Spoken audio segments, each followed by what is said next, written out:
Hi friends, మేమైతే ఈరోజు మేక తలకాయ కర్రీ అయితే చేయబోతున్నాం అన్నమాట.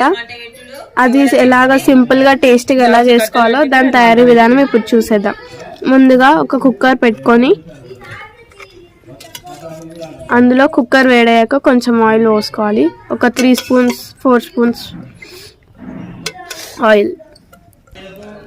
నూనె వేడయ్యాక ఒక పెద్ద సైజ్ ఆనియన్ కట్ చేసుకొని వేసుకోవాలి.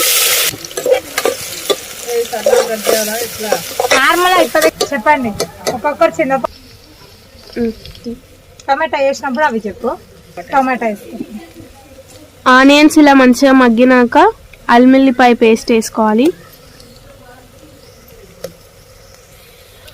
ఈ అల్లిపాయ పేస్ట్ వేసుకొని మంచిగా వేగనివ్వాలి. ఆయిల్లో పచ్చివాసన పోయేంత వరకు ఉంచాలి. అల్లిపాయ పేస్ట్ మంచిగా ఉడికినాక తగినంత పసుపు, కొంచెం గరం మసాలా, మిరియాల పొడి.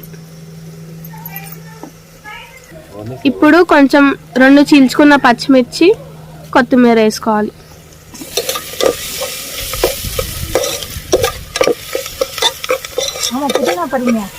కొంచెం పుదీనా. నీసు వాసన రాకుండా ఉండడానికి పుదీనా. ఆ తర్వాతకి చాప్ చేసుకున్న టొమాటో. అందరూ చాలా మంది చింతపండు పులుసు వస్తారు, మేము చింతపండు బదులు టొమాటో వేస్తున్నాము. మీకు నచ్చింది మీరు చేసుకోవచ్చు.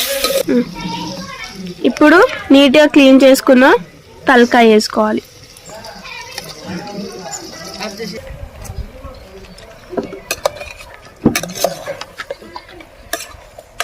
ఆవులు మళ్ళీ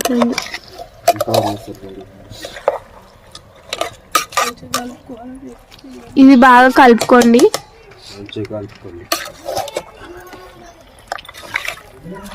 మొత్తం అంతా కలిసేటట్టు కలుపుకోండి. ఇప్పుడు కూరకు సరిపడా కారం. మేమైతే 2 స్పూన్స్ వేసుకుంటున్నాం. ధనియాల పొడి 1 స్పూన్. ఇప్పుడు వచ్చేసి ఇదైతే స్పెషల్ ఇంగ్రీడియంట్ కర్రీ పౌడర్. ఈ రెసిపీ కావాలంటే కామెంట్ సెక్షన్లో చెప్పండి, పోస్ట్ చేస్తాం. నెక్స్ట్ కర్రీలో సరిపడా సాల్ట్ వేసుకోవాలి. ఎవరికైనా ఈ స్పెషల్ కర్రీ పౌడర్ రెసిపీ కావాలంటే కామెంట్ సెక్షన్లో కామెంట్ చేయండి, మేము ఒక వీడియో పోస్ట్ చేస్తాం. ఇప్పుడు కర్రీకి సరిపడా వాటర్ మీ గ్రేవీ కన్సిస్టెన్సీకి తగ్గట్టు వేసుకోవాలి. కూరకు సరిపడా నీళ్ళు పోసుకొని లిడ్ పెట్టండి. విజిల్ పెట్టుకోండి. ఒక 5 విజిల్ వచ్చే వరకు పెట్టుకోండి. అంటే మీరు తీసుకున్న తలకాయ బట్టి ఎన్ని విజిల్స్ అని ఉంటుంది. మేము తీసుకున్న దానికి 5 అయితే ఉడికిపోతుంది.